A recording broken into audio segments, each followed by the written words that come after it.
7 days. What? What is that supposed to mean? 7 days until you die. What are you talking about? No! Oh my god, it's the creepiest thing that's ever happened to me. Well, I'm Danny Herman. And I'm Gideon Schwartzman.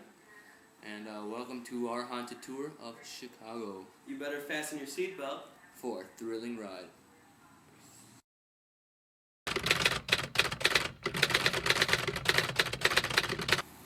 We have arrived at Rose Hill Cemetery. Rose Hill Cemetery was established in 1859. The cemetery is the oldest and largest in Chicago and serves as the final resting place for more than 1,500 notable Chicagoans, including a number of Civil War generals, mayors, former millionaires, local celebrities, and early founders of the city. Did you say 1,500 people? I sure did, Gideon, and it is said by paranormalists that all those souls roam around the cemetery at night.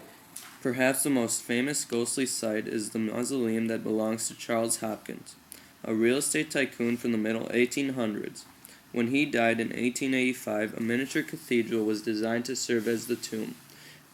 It is said that on the anniversary of the real estate investor's death, a horrible moaning sound can be heard coming from the tomb, followed by what appears to be the sound of rattling chains.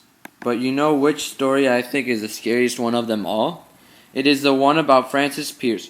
Francis was married to a man named Horatio Stone. In the middle 1800s, Francis died at the age of 20 in 1854. According to the legend, on the anniversary of their death, a white haze fills the glass box that has been placed over the monument. You're right, that was pretty scary.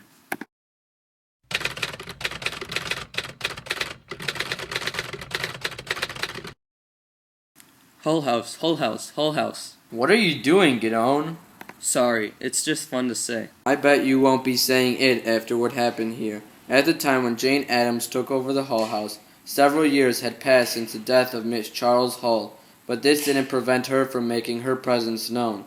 She had died of natural causes in a second-floor bedroom of the mansion, and within a few months of her passing, her ghost was said to be haunting that particular room. Overnight guests began having their sleep disturbed by footsteps and what were described as strange and unearthly noises. Jane Addams herself, who was awakened one night by loud footsteps in the otherwise empty room, first occupied by Mrs. Hull's bedroom. After a few nights of this, she confined her story to Ellen, who also admitted to experiencing the same sounds. Jane later moved to another room. Regardless, the ghost was always considered to be rather sad, but harmless, and residents and guests learned to live with its presence. Hull House received its greatest thrill when it was alleged to be the refuge of the Chicago Devil Baby. This child was supposedly born to a devout Catholic woman and her atheist husband, and it was said to have pointed ears, horns, scale-covered skin, and a tail. According to the story, the woman had attempted to display a picture of the Virgin Mary in the house, but her husband had torn it down.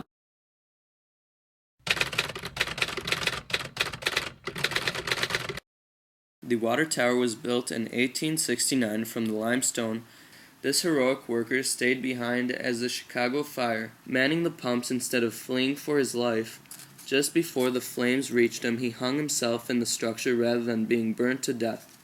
According to the legend, tourists and locals often glimpse the shadowy figure of a hanging man through the tower's upstairs windows.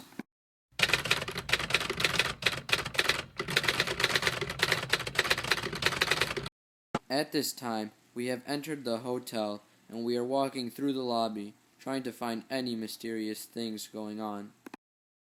Built in 1893, the Congress Plaza Hotel has had many paranormal reports and ghostly sightings in it. From phantom noises coming from the old-fashioned ballroom to weird activity like electrical appliances turning on and off on their own. One of the hotel's ghosts might be that of the legendary gangster Al Capone. Capone once owned the Congress Hotel, and he used it as his headquarters. There have been reports of haunting and ghosts in the hallway. The hotel staff have all seen an apparition they call Peg Leg Johnny.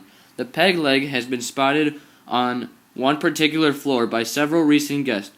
Research revealed that a hobo with a peg leg had in fact been murdered in the hotel decades before.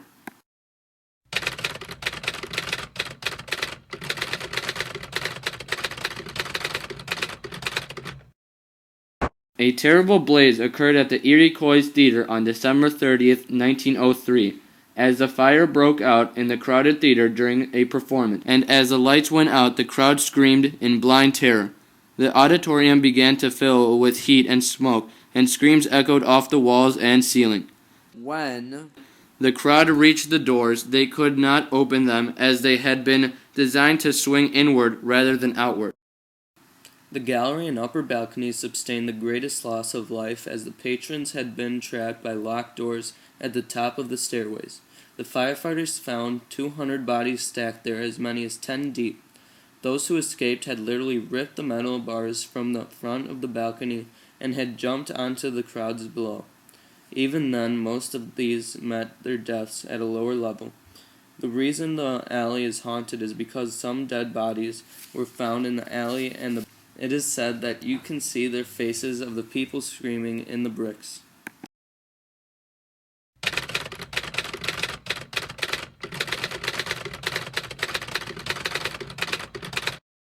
There was an overflow crowd, all dressed in their best summer attire, even on these drizzly mornings, jammed onto the decks, waving their handkerchiefs and calling out to those still on shore. The ship eased away from the dock and immediately began to list the post. As more passengers pushed toward that side of the deck, the boat tilted dangerously. What the passengers were not aware of was the crew of the steamer had emptied the ballast compartments designed to provide stability for the craft, so that more passengers could load aboard. Moments later, the ship simply toppled over. The passengers above deck were thrown onto the water, and the river became a moving sea of bodies. Worst of all was the fate of those passengers who had remained inside of the ship when it had departed.